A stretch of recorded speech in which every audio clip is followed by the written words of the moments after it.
Woo! It's the boy, Bubba, let's coming through. Hella clutch, flawless, can't be touched.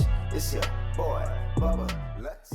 Welcome back to another episode of the Bubba Sports Podcast, everybody. I'm your host, Bubba, bringing you another edition of evaluating draft classes from the 2020 NFL Draft. I know we did two teams in the previous episode that went an hour and 15 minutes long, so this time around we're only going to focus on one, and we'll just shorten up the videos a little bit more. That way it's more consumable for you guys, make it a lot easier for you guys to listen to the whole episode, and that way we can go more in depth in each team rather than rushing through one team and going in depth on another, making it unbalanced. But I think it'll make this series a lot better for longevity reasons. We'll have plenty of podcasts and episodes to talk about for the next few weeks, probably since we have 30 more teams to go with.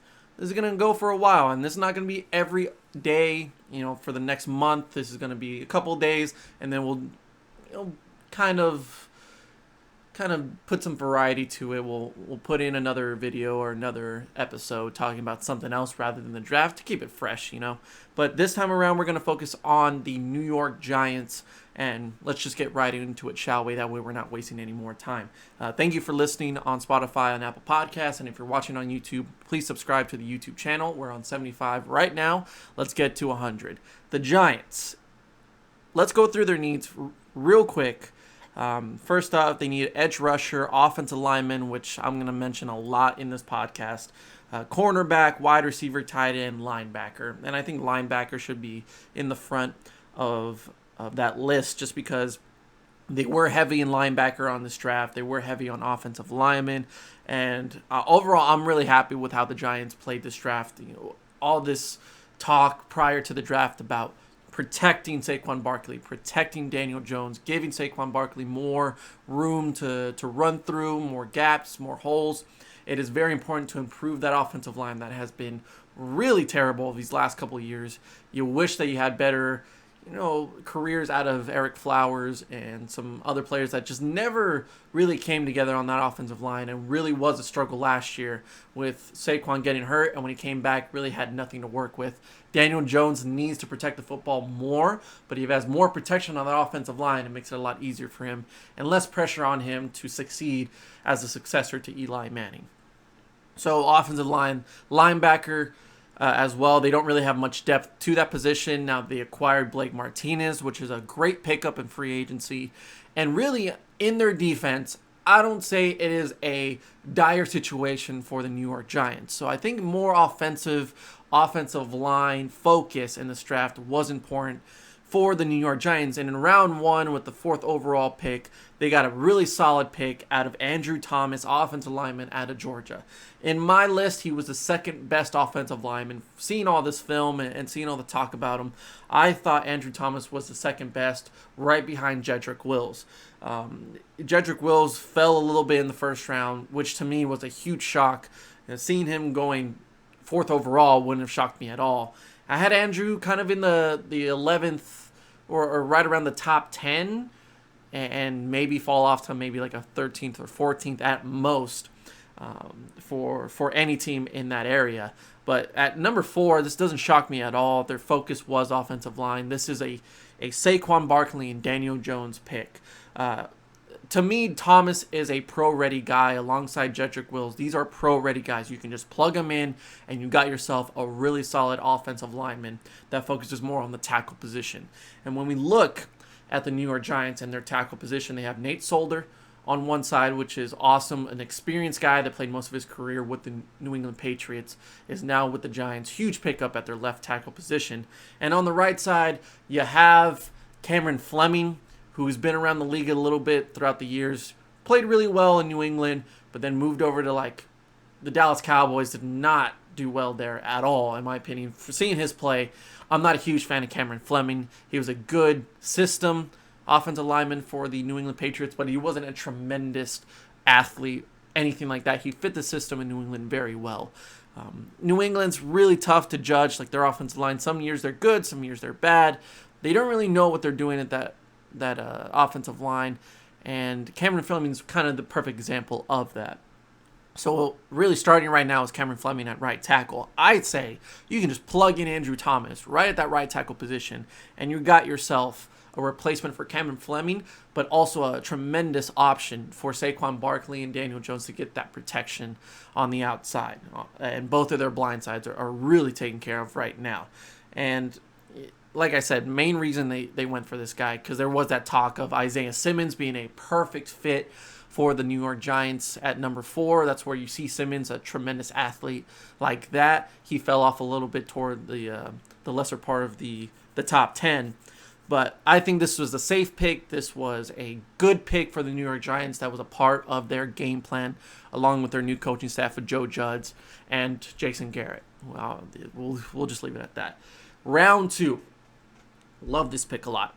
I'd say alongside J.K. Dobbins, the Giants had the steal of the second round. This was a steal of a pick. I had this guy in top 15, at most top 20. This guy was a number 1 or a round 1 pick in any team if they needed a safety. And the fact that the Miami Dolphins passed on this guy, who fits a lot more to a Minkah Fitzpatrick type of safety, and Miami just got rid of Minkah Fitzpatrick but did wonders in Miami.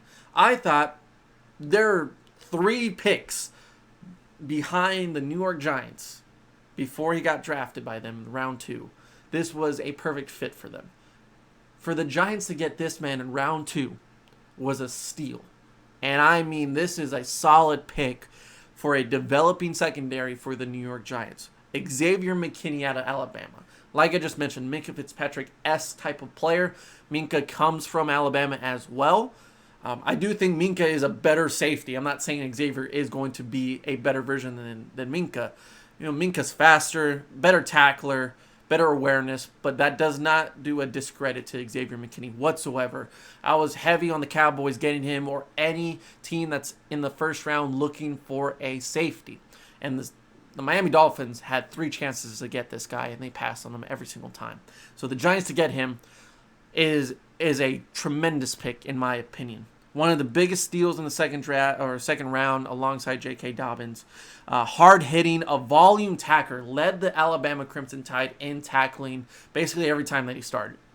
And if you look at the film, dude, this man can tackle. He's hard-hitting, but volume tackler to me is more important. I like a hard-hitting tackler, but overall, if you're productive, if you're consistent, and you can tackle, especially for a safety, you're tackling running backs, you're tackling quarterbacks, and wide receivers. If you can do that consistently, by all means, you deserve all the credit in the world. And that's one of the biggest reasons why Xavier McKinney is a solid pick. Like I mentioned, a pro-ready guy. This man can be plugged in and ready to go. Now, what I do like is the fit here. And I'll get into that a little bit more in just a few minutes. His awareness, his vision is impeccable. If you're looking at some solid film on Xavier McKinney, look at the Auburn game. That man was amazing to watch in that game. The awareness, the vision, it's all there to see in the Auburn game. If you want to see a game where you kind of see a constructual criticism type of game for Xavier McKinney, I'm not saying he's perfect, like I just mentioned with Minkah Fitzpatrick. The LSU game for me is glimpses of him being phenomenal. I mean, he can be a tremendous safety in the NFL. But there's also the moments where he misses a few tackles. You start to see a little bit of that awareness because of Joe Burrow and that tremendous offensive line for LSU. You start to see it kind of knock some kink off the armor. Against Allaire, you start to see kind of the agility and the speed kind of go in favor of Allaire over Xavier McKinney. Do I think this is a bad knock on Xavier McKinney, though? Absolutely not. He learned from that game and only got better throughout the season. That was like a mid-season game, kind of in the later part. But overall, this man is an incredible athlete. And for him to fall down to the second round, alongside like Grant Delpit and Antoine Winfield Jr., these safeties were considered top 10, top 15 picks in just like a few weeks before the draft, according to like Mel Kiper and Todd McShay. This guy, to me, is a perfect fit for the New York Giants. Still has a lot to improve on, like I mentioned, but in a developing Giants defense, including that developing secondary for the New York Giants, you're going to have him alongside Jabril Peppers, which to me is a great combo at the safety position. There's a good combination of veteran and young guys on that roster. And like I said earlier, New York Giants defensively, really, other than the linebacker position, getting Xavier McKinney solves a lot of their issues in secondary. And I honestly think they have a really good roster on their defensive side now that they added Xavier McKinney. He could be a starter. Julian Love is their free safety at the moment. And they have Xavier second on the depth chart. You can either put him in as a starter if he wins that competition in training camp, or if you give this guy a year or two to really develop and work off those little small things as a safety, this man can be a tremendous safety in the NFL that could be a Pro Bowler in just a few years. Xavier McKinney, to me, is a solid pick at round 2, a steal of a pick, and overall, you got one of the best athletes on the board. It's going to be a great fit for the New York Giants that need some help in the secondary, and that defense is going to love him for the next 5 years at least, and if he goes somewhere else, because there's going to be some attention on him over these next couple of years. Wherever he goes, he's going to be a great fit somewhere. Alabama secondary guys, you can't go wrong with that. You can't go with SEC secondary guys. You can't go wrong with that. But Xavier McKinney, dude, I like this guy a lot. Round 3 for the New York Giants, offensive lineman Matt Peart out of UConn. Dude, I was watching film on this guy, and I thought this was to me, I love Andrew Thomas, but I like this pick even more because at round 3, you're getting a guy like Matt Peart, who comes from a smaller school at UConn. When you watch the film, though, it makes a whole lot of sense why the Giants, who need that depth, they need consistency and certainty at that offensive line position, they go for a guy like Matt Peart. His ability to hold the block is the first thing that came off the film. A vice grip, when he gets a hold of a defender, there is no letting go. And it's a little scary when you watch it because you're thinking, this has got to be holding. Like, the defender cannot move, and he's struggling to get off the block. But that's how good Matt is at holding the block. He has such great technique with his hands at holding the block, and it's consistent. I mean, when he's doing pass protection, it is unstoppable. And that's what I love about this guy. I love him a lot. It'll be very interesting to see how officials judge that grip and judge that hold of a block, because it could be easy enough for them to say, that's too good of a block to not be holding. That's how good it is. Go watch his film. It's amazing to me how good he is at holding that block. Rush blocking is something he can definitely improve on with his awareness and his vision.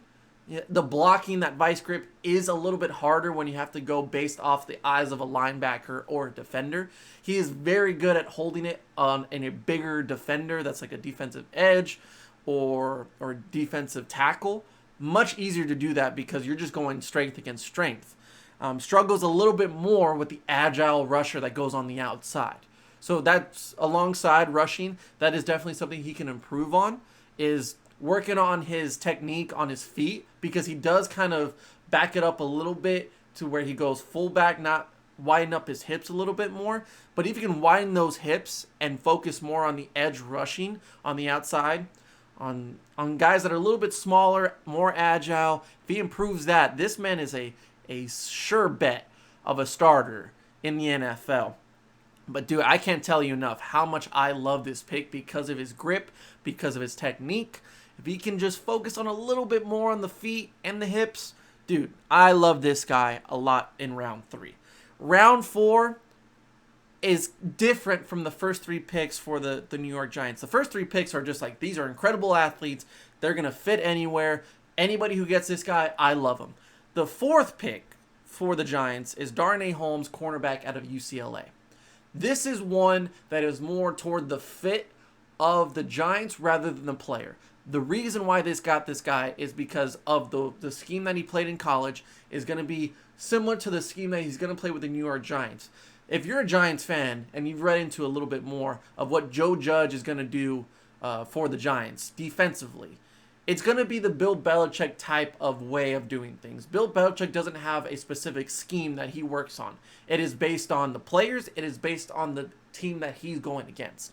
So if the opponent struggles a lot more in a 4-3 set, he's going to play 4-3 set. And he's going to use that roster efficiently alongside that scheme every other week. And this is the type of fit that is going to go alongside Joe Judge's hiring and what he's going to do defensively. Darnay Holmes is 5'9"-ish, and he's strong. Small as a corner, smaller against really big and strong wide receivers. The first play that I watched him on film, UCLA against, I believe, Washington State. The first play that they have on film for Darnay Holmes is him against, let's say, a 6'2", 6'3" wide receiver. And you see it immediately. That's a mismatch. And it's a run play. The Washington State wide receiver literally just pushes Darnay to the ground. And at first glance, first impression, I'm not a fan. So it's the size that's going to be a problem for this guy. That's why I'm not a huge fan of the player. He's a tremendous tackler for his size. Even though he is small, he is strong. And mentally, instinctively, you see that he knows how to read offenses. You know how he reads a route or a coverage. This man knows what he's doing. It's just his body doesn't react quick enough, in my opinion, to get there in time. To recognize that, yes, I need to get here, and if I get there just a second late, it's going to be a big play. And in that Washington State game especially, you know what he's trying to do, but his body just doesn't allow him to do it quick enough. So he gave up a lot of big plays in that game, especially to bigger wide receivers. Now, for a smaller guy, he does like to play press coverage a lot, which to me is not going to be a successful thing for him in the NFL. If he plays press coverage, there is absolutely no way that he will make a roster. And like I mentioned earlier, he's going to get pushed around by bigger receivers. And that's where a lot of these wide receivers this year, in this year's draft, a lot of these guys are like 6'3", 6'4". And a lot of teams now, they have some physical guys that are bigger. It's not just speedy guys anymore. There's a variety of receivers out there. So right now, based on that, Darnay Holmes is not my favorite pick for the Giants right now. And reading into what Joe Judge is thinking about doing defensively, he's going to base it off of the roster and base it off the opponents and what they struggle at. He's going to base it off of that. This is where I start to see where Darnay Holmes can fit in. So if the Giants want to go for a nickel defense where they have 5 defenders, 5 defensive backs on the field, I see him working more in zone coverage. And what I liked about his film is when he's playing zone or he's playing somewhat of a safety position where he's kind of free balling, he likes the eyes on the quarterback. And when he reads that, he has plenty of time to recognize that and get to the right spot in time. So as a safety, I kind of see this guy working out. Or in a nickel defense where he has plenty of help around him. But he can act as a corner/safety in a certain zone. That's where he strives. And that's where I see Holmes really fitting in with the Giants. If the Giants want to go for a nickel defense, this is your guy. This is your guy because he will play zone. And as long as you put him in press coverage, this man can work out really well in the NFL. When I was looking at analysts and experts on Darnay Holmes, they were a huge fan of his speed. And they based it off his 40 in the combine. I'll tell you right now, when I do this, when I do every pick, evaluating and examining every pick off of every team, I rarely watch combine film. Look, you can have the fastest 40 of all time. But film is film. Film is when you're tired. When your team is on the line. When you're in the zone. Where you're going to play your best football. and I'll watch games upon games of your film. I'll maybe glance at your 40, maybe glance at your drills, just to think like, oh, is it really the footwork? Is it really the hips that are the problem? Or is it just him being tired, him going against better competition? When I see these analysts and these experts basing everything off their combine, and they're saying this guy can run a 4.5, his speed is tremendous. And on film, I'm saying his speed's good, but it's not great. He lacks that compensation of speed when he gets beaten off a go route or a physical wide receiver. There's plenty of times where he just loses that press coverage fight at the beginning, and he can't catch up because his speed's not good enough. That's what I base that off of. So I think he has good speed, but it's not elite speed, which is a lot of what these analysts and experts are saying. And the speed can be compensated with zone coverage and nickel defenses. So this is a more fit than player type of pick for the Giants.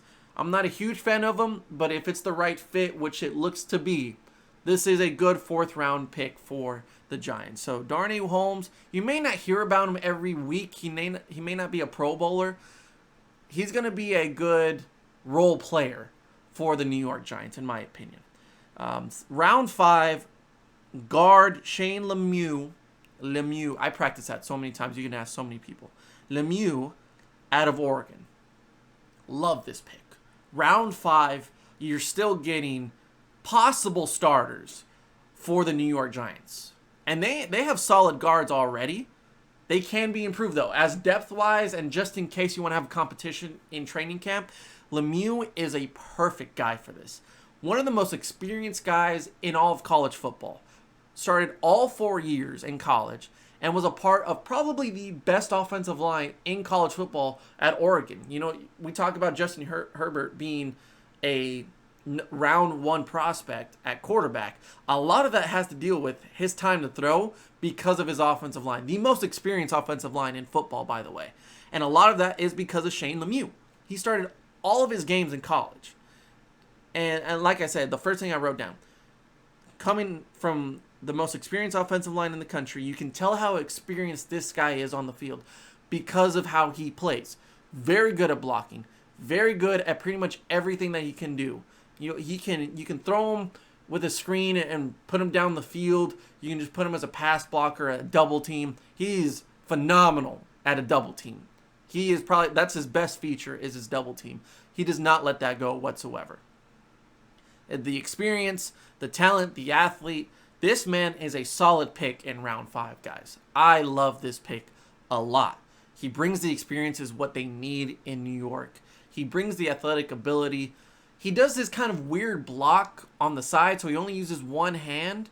Now, that may not transfer over to the NFL, but if he's that good at it, I saw that a lot in film, and he's really good at that. I mean, his eyes are over here, but his block's right here, and he just does this.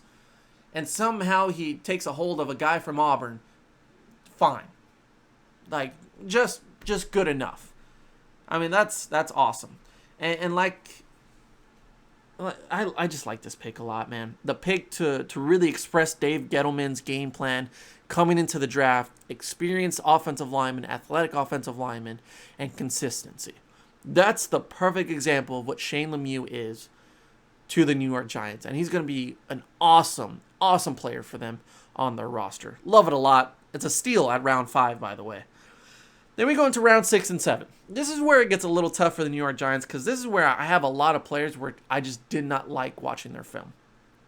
Round 6, they go with a linebacker, and it's their first linebacker pick in the draft, which to me is probably the most necessity on defense.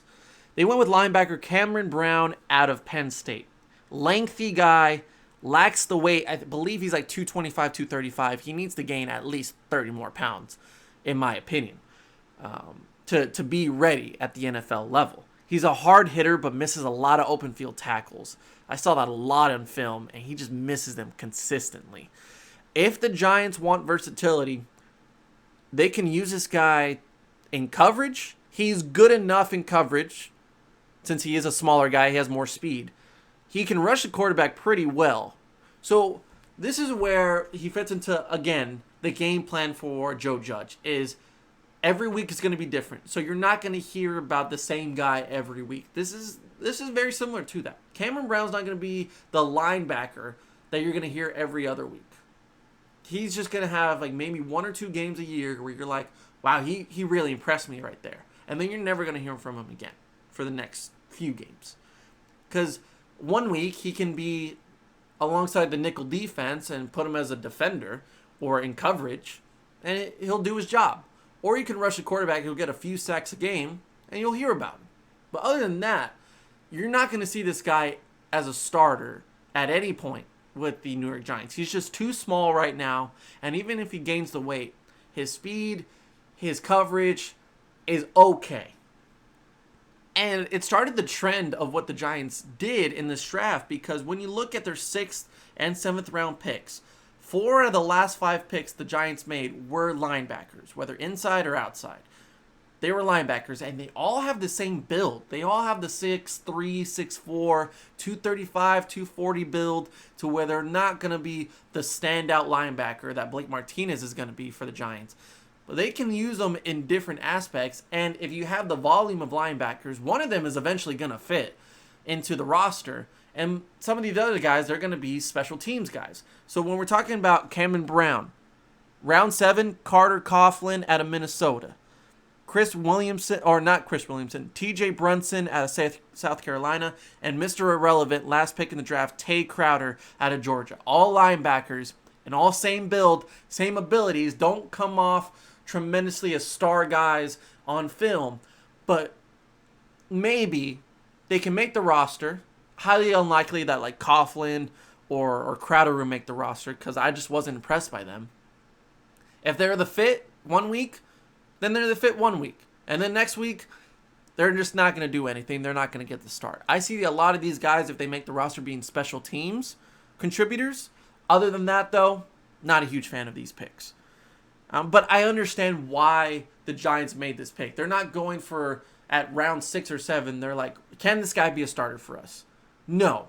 They're looking at, will he fit in week 4 against the Carolina Panthers? Sure, why not? Let's draft him. We don't have much on the board, especially at linebackers, because linebackers this year were not hot and heavy past the round 2, round 3 range. After that, it was kind of just like a lot of these guys look the same, and they're not impressive. So I'm not going to say these guys are bad at all, but I'm not saying they're going to be starters at all. Like, they may make the roster. That's at best. The other pick in the round in round 7 for the New York Giants, which we'll finish it off with, is Chris Williamson out of Minnesota. And watching his film, I was kind of surprised. I don't know what it is, and may not have looked into this more in depth, but I was kind of surprised that this guy went round 7. I'm not saying this guy's a steal, but I'm also not saying that this guy's not bad at all. Like, he's actually a pretty good corner, considering how I felt about Darnay Holmes. This is a 6 foot, just over 200 pounds type of cornerback, typical for that position. And he comes from a really good Minnesota secondary, who, alongside Antoine Winfield, is one of the reasons why they were undefeated for most of the college season last year. Now, you can knock on them because they weren't very consistent tacklers, and that's one of the things I have on Chris Williamson, is that he misses a lot of tackles. But once again, he's another great fit for a nickel defense, which is what you're going to see in New York most likely. He can fit the zone very well, and that's why the reason why they got Darnay Holmes in the first place is the same reason why they got Chris Williamson in the 7th round. Is he's going to probably fit the nickel defense most likely in zone. And he's depth. He's another option that you may see one week and not hear from him another week. So it's a Joe Judge, Bill Belichick type of pick, and that's where the Giants are striving toward, to fit more of what the Patriots have done. Because Joe Judge comes from the Patriots. Their defensive coordinator comes from the Patriots. This is exactly what you're going to see for a very long time for New York. And Chris Williamson, he could fit very well in New York, in my opinion. A lot of people saw him in round 7, going undrafted. I was kind of surprised by that. I'm not saying he's awesome. I'm just saying he's good. He's pretty good. And in round 7, that's not bad. I mean, you wasted a lot of those picks on linebackers, so might as well switch it up a little bit and get a corner from a good program out of Minnesota. I like it a lot. He's got to work on his tackling. Like, just really, I mean, he missed a lot of tackles. Pretty good in coverage. Fits more to a zone. And he's athletic. He's very good at chasing the ball wherever it is on the field. So I like the pick. So overall, those are all the picks for the New York Giants. I'm actually a big fan of what the Giants did in this draft. So round 1, Andrew Thomas, love it. Xavier McKinney, love it. Matt Peart, love it. Darnay Holmes, I get it though. Shane Lemieux, love it. The linebackers, we can just put them all in the same category of just like, we'll just throw them in there. And I like Chris Williamson. So overall, with not a lot of holes in their depth chart, in their roster, it's a perfect game plan, mission accomplished by the New York Giants to get those offensive linemen and get quality offensive linemen. They already have a really solid roster to my eyes. I say the Giants can be a really sleeper team next year. The only thing that can hold them back, because their roster looks really good, and they have elite talent at the running back position, as long as you can get that going, you're set. Daniel Jones, to me, is not the best quarterback. I'm not a huge fan of him. I think he's a bust, but hey, if you can protect him, he can be a game manager all you want, and that's okay with me. With the roster they have, especially on defense, they acquired a lot of great players, and they have great talent already. The coaching staff is the only thing that can hold this team back. First year on the job, Joe Judge, Jason Garrett, and their defensive coordinator. All of these guys are experienced, but it's their first year with this talent. It may take some time to develop, and some of these picks, maybe give them a year or two, but this team can be a sleeper, man. This team can really make some waves, and not only the NFC East, but in the NFC. I'm not surprised if they win the NFC East. I wouldn't be surprised. Because look at last year.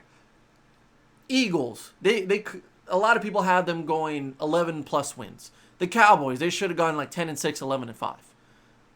Horrible. No one was good in the NFC East. So why should we assume that this year's going to be different? The NFC East is just weird. You never know with the Cowboys. You never know with the Eagles. You never know with both of these other teams like the Redskins and the Giants. So I'm saying the Giants aren't talked about enough, and they had a really solid draft, in my opinion. If they can figure out that linebacker position, this team is good. This team is really good. And if they get a hold of that coaching staff and they believe in that coaching staff, Joe Judge could win Coach of the Year. I'm just saying that. He could win Coach of the Year. But yeah, man, overall grade on the New York Giants as we wrap it up with 30 minutes. Awesome. That's where I wanted it. New York Giants grade for this year's draft is an A-. The minus is because of those linebackers, but the A is for everything else. I think the Giants did really good in this draft, and not a lot of people are talking about them. So, that's going to do it for the Giants. Next up, for the next episode, your very own Dallas Cowboys. Look, I want you guys to know that I was very unbiased with these three teams in the NFC East. I like the Cowboys draft class a lot, spoiler. But I'm going to be critical. I'm going to be unbiased. So keep that in mind when you're listening or watching the next episode on the Dallas Cowboys draft class. But thank you. This is going to be a lot shorter than the last episode. So if you didn't watch or listen to the other episode, this is because. This is why we're going to only focus on one team per episode. It's a lot easier this way. So thank you for watching and listening to this episode 131 of the Bubble Let Sports podcast, talking about the New York Giants draft class. And we'll see you next time on the Bubble Let Sports podcast. It has been your boy, Bubba Lutz. Now who is he? It's the boy, Bubba Lutz, coming through. Hella clutch, flawless, can't be touched. It's a boy, Bubba Lutz. Yeah, I need that hot take. I need the truth and everything that is not fake. So tell me.